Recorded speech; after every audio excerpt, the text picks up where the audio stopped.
చదవబడిన వాక్య భాగములో నమ్మి బాప్తిస్మం పొందినవాడు రక్షింపబడును, నమ్మని వానికి శిక్ష విధింపబడును అని, ఆ తరువాత నమ్మిన వారి వలన ఈ సూచక క్రియలు కనబడును అని కొన్ని విషయాలు చెప్పాడు. ఏవనగా, నా నామమున దయ్యములను వెళ్ళగొట్టుదురు, క్రొత్త భాషలు మాట్లాడుదురు, పాములను ఎత్తిపట్టుకొందురు. అసలు పాములతో మనకేం పను నాకు అర్థం కావట్లా. పాముల పని పాములది, మన పని మనది. పోయే పాముని ఎవరన్నా ఎత్తుకుంటారా? కానీ పాములను ఎత్తిపట్టుకొందురు అన్నాడు. మరణకరమైనది ఏది త్రాగినను అది వారికి హాని చేయదు. అసలు మరణకరమైనది ఏం తాగుతాం? అసలు అంత అవసరం ఏముంది మనకి? మనకు తెలియకుండా ఎవరన్నా ఇస్తే అది వేరే సంగతి, కానీ తెలిసి ఎవరన్నా విషం తాగుతారా? మరణకరమైనది ఏది త్రాగినను అది వారికి హాని చేయదు. రోగుల మీద చేతులుంచినప్పుడు వారు స్వస్థత నొందేదని చెప్పాను. ఈ మాటలన్నీ చెప్పి ప్రభువైన యేసు వారితో మాట్లాడిన తరువాత పరలోకమునకు చేర్చుకొనబడి దేవుని కుడి పార్శ్వమున ఆసీనుడయ్యను, కుడి ప్రక్కన కూర్చున్నాడు అనుంది. దేవుని కుడి పక్కన కూర్చున్నాడు అంటే సర్వాధికారం, దేవుని పక్కన యథాస్థానం. కింద కూర్చోలా, ఇంకొక చోట ఎక్కడో లేడు. ఆయన దేవుని కుడి పార్శ్వమున కుడి ప్రక్కన కూర్చొని ఉన్నాడు. ఎందుకు దేవుని కుడి పార్శ్వమున కూర్చున్నాడంటే కొన్ని కారణాలు ఉన్నాయి. మొట్టమొదటిది, దేవుని కుడి ప్రక్కన కూర్చున్నాడు, దేవునితో సమానుడు.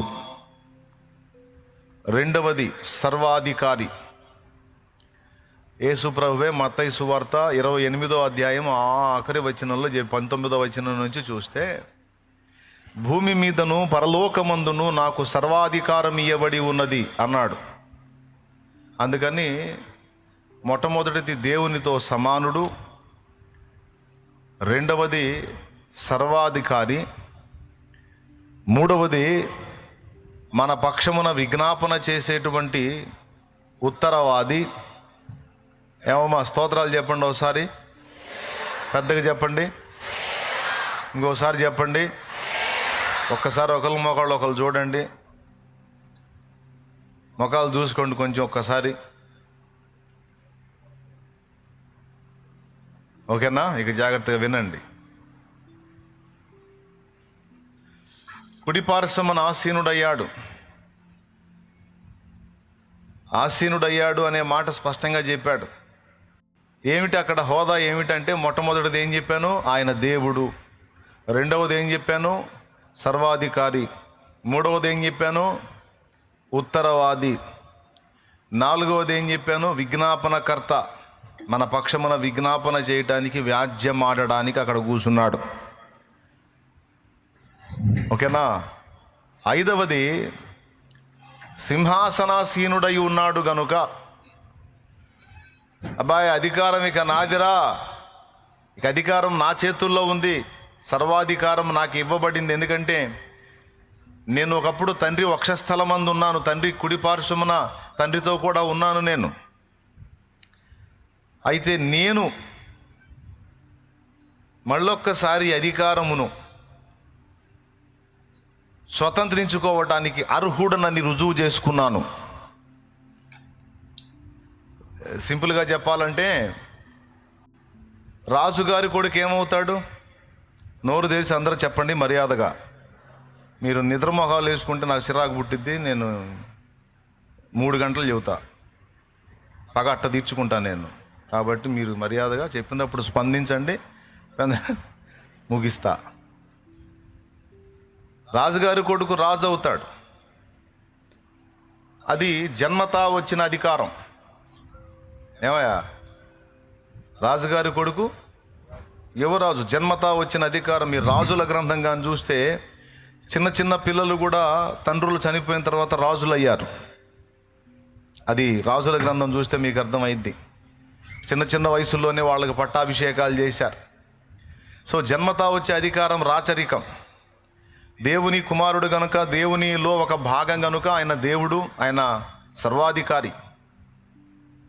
కానీ రాజుగారి కొడుకుగా జన్మతా వచ్చే అధికారము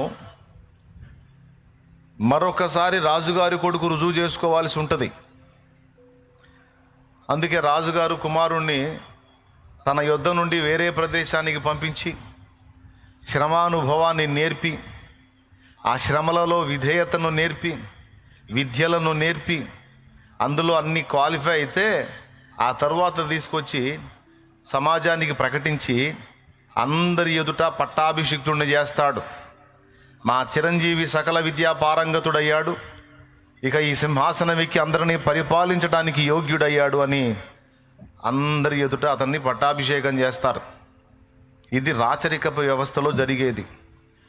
ఒకటి జన్మతా వచ్చే అధికారం, రెండు దాన్ని రుజువు చేసుకోవలసినటువంటి అవసరం కూడా రాజుగారి కొడుకుంది. లేకపోతే నాకు అర్థం కాదు, భూమి మీదను పరలోకమందును నాకు సర్వాధికారం ఇయ్యబడి ఉన్నది అనే పదం ఏంటి అసలు? ఇప్పుడు ఇయ్యబట్టం ఏంటి? ఇప్పుడు ఇయ్యబట్టం ఏంటంటే ప్రకటన గ్రంథం కూడా మీరు చూడవచ్చు. ఇప్పుడు ఇందాక మీరు మత్తయి సువార్త 28వ అధ్యాయం 19వ వచనంలో స్పష్టంగా చదివారు. ఒకసారి చూడండి అక్కడ ఏముందో. మత్తయి సువార్త 28:19 ఒకసారి చూడండి, తర్వాత ప్రకటన చూద్దాం. అయితే యేసు వారి యొద్దకు వచ్చి, పరలోకమందును భూమి మీదను నాకు సర్వాధికారము ఇయ్యబడి ఉన్నది. ఏంది ఇప్పుడు ఇయ్యబడిందా? అంతకుముందు లేదా? ఆ మాటను కొంచెం ప్రశ్నగా పెట్టుకొని ఆలోచించండి. తర్వాత ఇప్పుడు ప్రకటన గ్రంథానికి రండి. ప్రకటన గ్రంథము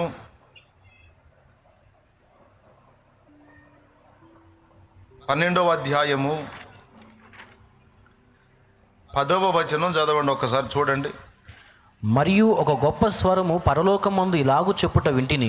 మరియు ఒక గొప్ప స్వరము పరలోకమందు ఇలాగు చెప్పుట వింటిని. రాత్రింబగళ్ళు మన దేవుని ఎదుట మన సహోదరుల మీద నేరము మోపువాడైన అపవాది పడద్రోయబడి ఉన్నాడు గనుక ఇప్పుడు రక్షణయు శక్తియు రాజ్యమును మన దేవుని వాయను. ఇప్పుడు అధికారము ఆయన క్రీస్తుదాయను. ఇప్పుడు అధికారం ఆయన క్రీస్తుదాయనేంటి? ఆయన ఇప్పుడు నాకు సర్వాధికారం ఇవ్వబడింది అంటాడు, ఇప్పుడు అధికారం ఆయన క్రీస్తుదాయను అంటాడు. అంటే అంతకుముందు లేదా? రాజుగారి కొడుగ్గా యువరాజుకు అధికారం ఉన్నప్పటికీ దాన్ని రుజువు చేసుకొని పట్టాభిషిక్తుడు కావాలి. అలాగే దేవుని కుమారుడైన క్రీస్తు కూడా జన్మత తండ్రిలో ఒక భాగం దేవుడై ఉన్నను, మరి ఆయన కూడా సమస్తము మీద ఆధిపత్యము నెరవేర్చడానికి తగిన వాడని రుజువు కావలసి ఉంది.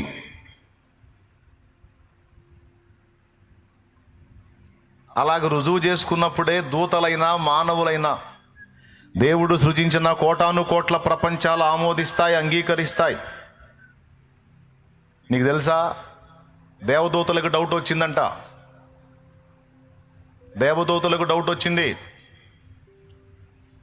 అందరిని వదిలిపెట్టి ఆయనకు నమస్కారం చేయమంటాడు. ఏమిటి ఆయన స్పెషల్? అందరిని వదిలిపెట్టి ఆయనకు స్తోత్రము మహిమ ఘనత ప్రభావములు ఆరోపించమంటాడు. ఏమిటి ఆయన స్పెషల్ అని వాళ్ళ హృదయాల్లో సందేహం వచ్చింది. అంటే దేవుని కుమారుడైనంత మాత్రాన మనమంతా ఖచ్చితంగా ఆయనకి విధేయత చూపాల్సిందేనా? లేకపోతే తగిన యోగ్యతలు ఏమైనా ఆయనకున్నాయా అనే ధర్మ సందేహం ఎవరికైనా వచ్చిద్దా రాదా? ఎక్కడ దాకా వద్దు, సింపుల్గా మీకు అర్థమైంది. ఇందాక ఒకడు నిలబడ్డాడు ఇక్కడ, నేను రాబోయే ముందు.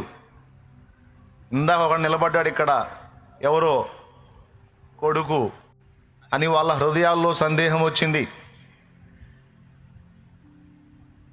అంటే దేవుని కుమారుడైనంత మాత్రాన మనమంతా ఖచ్చితంగా ఆయనకి విధేయత చూపాల్సిందేనా? లేకపోతే తగిన యోగ్యతలు ఏమైనా ఆయనకున్నాయా అనే ధర్మ సందేహం ఎవరికైనా వచ్చిద్దా రాదా? ఎక్కడ దాకా వద్దు, సింపుల్గా మీకు అర్థమైంది. ఇందాక ఒకడు నిలబడ్డాడు ఇక్కడ, నేను రాబోయే ముందు. ఇందాక ఒకడు నిలబడ్డాడు ఇక్కడ, ఎవరో కొడుకు. ఇక మా అబ్బాయి అని చెప్పని ఇక నిలబడి వాడు ఏది చెప్పినా వింటారా మీరు? వానిని మీరు ఆమోదించాలంటే ముందు వాడు కూడా తన్ను తాను రుజువు చేసుకోవాలి. వానికి వాక్యాధ్యయనం ఉండాలి, పరిశుద్ధాత్మ అభిషేకం ఉండాలి, ప్రార్థనా అనుభవం ఉండాలి, మోకాళ్ళ అనుభవం ఉండాలి, మందను లీడ్ చేయగలిగిన నాయకత్వపు లక్షణాలు ఉండాలి, సమస్తాన్ని గ్రహించగలిగి సమస్తాన్ని కూడా నెరవేర్చ సమర్థుడై ఉండాలి. నా కొడుకుగా ఫస్ట్ మీ దృష్టి వాడి మీద ఉంటుంది, నాకు తెలుసు ఆ సంగతి. చాలామన్న కొడుకు అని ఫస్ట్ రెస్పెక్ట్ ఇస్తారు, కానీ అంత మాత్రాన పూర్తిగా ఆ నాయకత్వం కిందకి మిమ్మల్ని మీరు అప్పగించుకోరు. అప్పగించుకోవాలి అంటే వాడు రుజువు చేసుకోవాలి.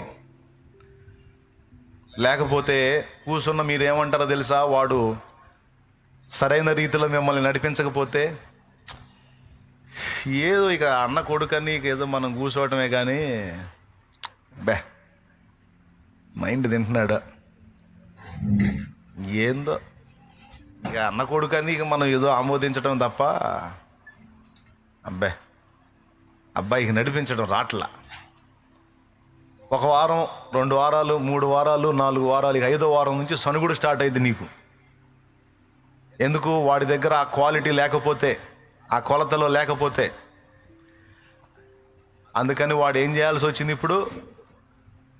జన్మత నా కుమారుడుగా ఒక గుర్తింపు పొందిన కష్టపడి వాడు కూడా నా వలె భక్తి సాధన చేసి దేవునితో కలుసుకొని, వాడు దేవునికి అనుసంధానమై దేవుని శక్తి పొందుకొని, వాక్కు పొందుకొని, అభిషేకం పొందుకొని, ఆత్మను పొందుకొని వాడు లైన్లోకి వస్తే అప్పుడు కొడుకుగా గౌరవించడమే కాదు, ఒక అభిషిక్త సేవకుడిగా కూడా మీరు రెస్పెక్ట్ ఇచ్చి టోటల్గా లోబడతారు.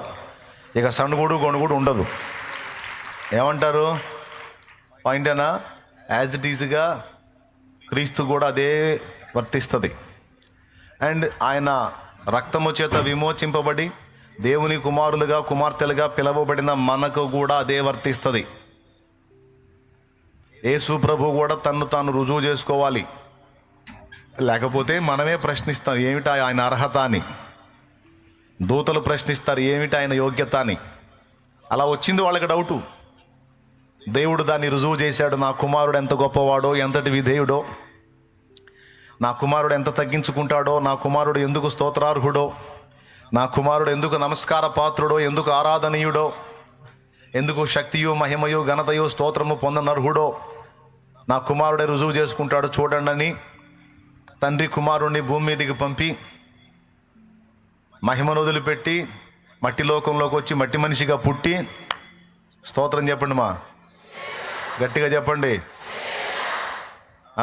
తండ్రి చిత్తము నెరవేర్చడానికి పడవలసిన పాటలలో అత్యంత దారుణమైన వేదన శిలువ మరణము పొందునంతగా తనను తాను తగ్గించుకొనెను గనుక అన్ని నామముల కంటే పైనామముగా ఆయన నామం హెచ్చింపబడింది.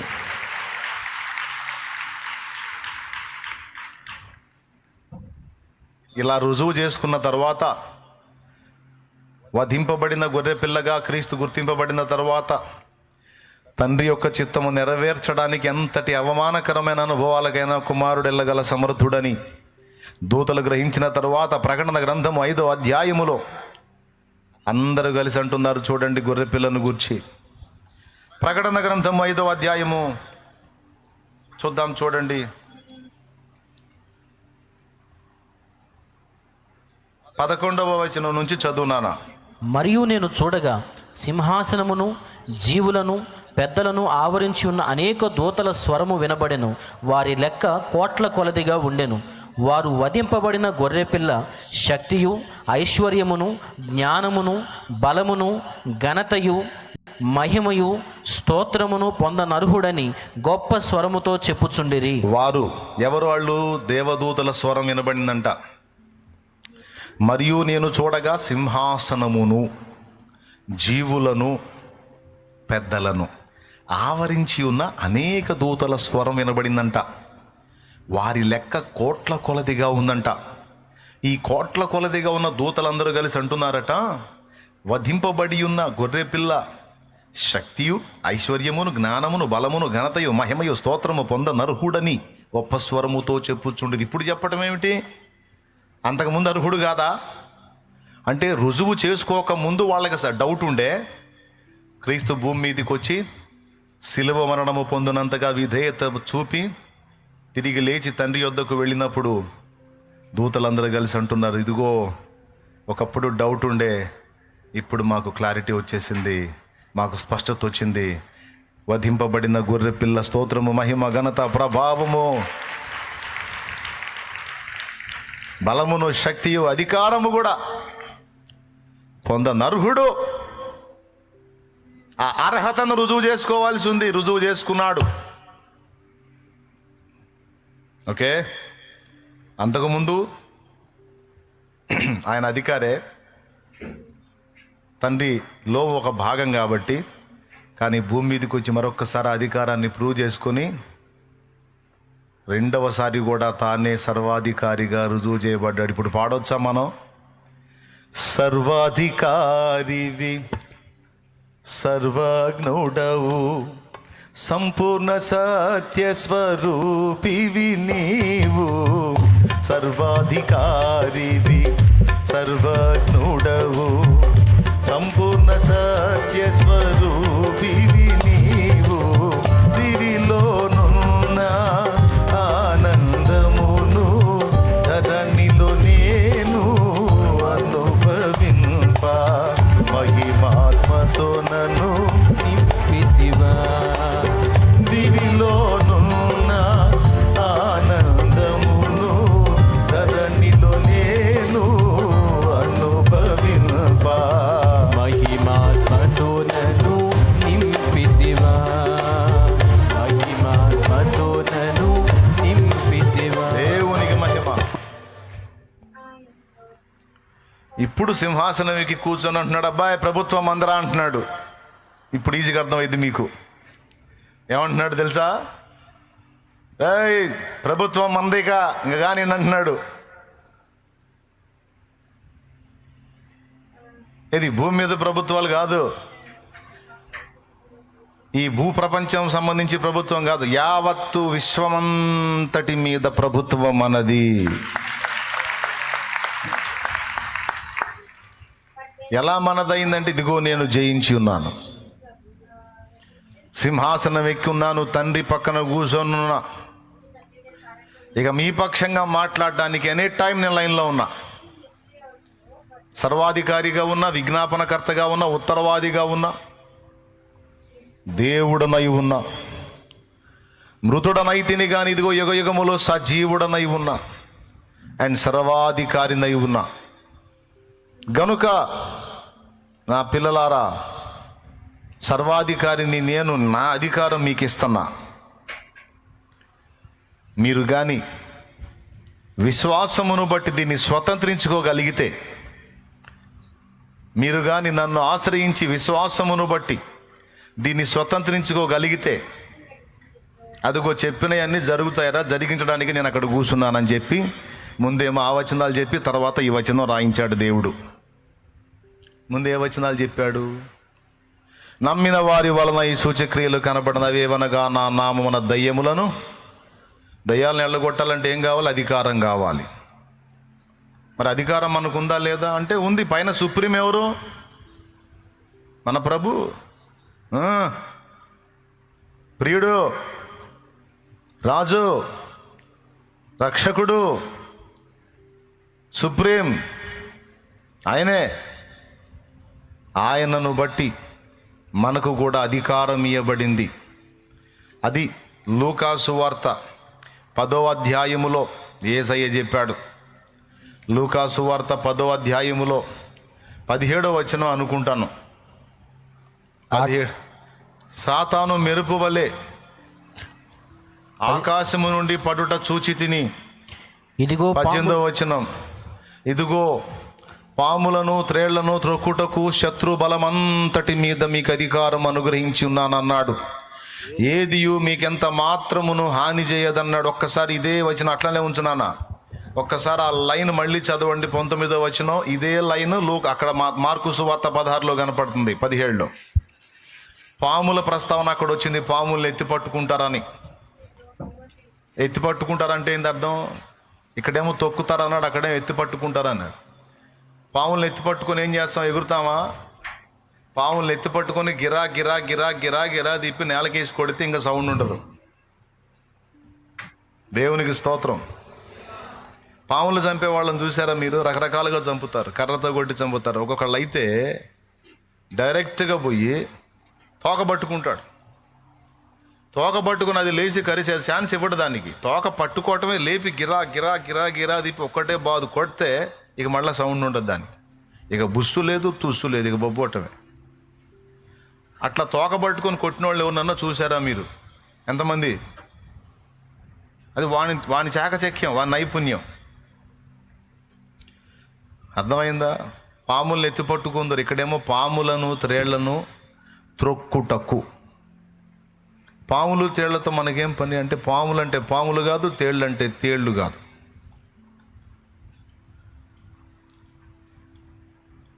పాములది ఒక స్థాయి, తేళ్లది ఒక స్థాయి. అలాగే దురాత్మల్లో కూడా 2 రకాలు ఉన్నాయి. సాధారణమైనవి ఉన్నవి, కొన్ని ప్రత్యేకమైన శక్తులు, అధికారాలు కలిగినవి ఉన్నాయి ఈ దురాత్మల్లో.